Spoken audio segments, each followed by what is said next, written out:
মঙ্গল প্রদীপ প্রজ্বলনের মধ্য দিয়ে শুভ উদ্বোধনী হয়ে গেল আমাদের। আপনাকে অনুরোধ করব, এবারে আমরা বরণ করে নেব ৩৯তম পুর ওয়ার্ড কর্পোরেটর করে আসন গ্রহণ করবেন। প্রথমে আসন গ্রহণ করবেন ত্রিপুরা রাজ্যের মাননীয় আহ্বায়ক তথা ৩৯তম পুর ওয়ার্ড কর্পোরেটর শ্রী অলোক রায়। ধন্যবাদ। এবারে শ্রীমতী রিক।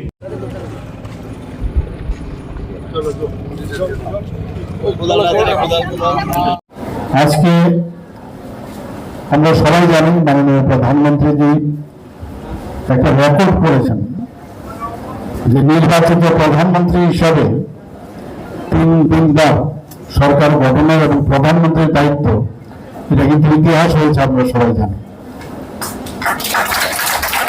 এবং আজকে সেটাকে সামনে রেখে আমি ৩৯ নম্বর ওয়ার্ডের যে রক্তদান শিবির আয়োজন করা হয়েছে, এর জন্য ৩৯ নম্বর ওয়ার্ডের মাননীয় কর্পোরেটর থেকে আরম্ভ করে ওনার ফুল টিমকে আমি ধন্যবাদ দেব।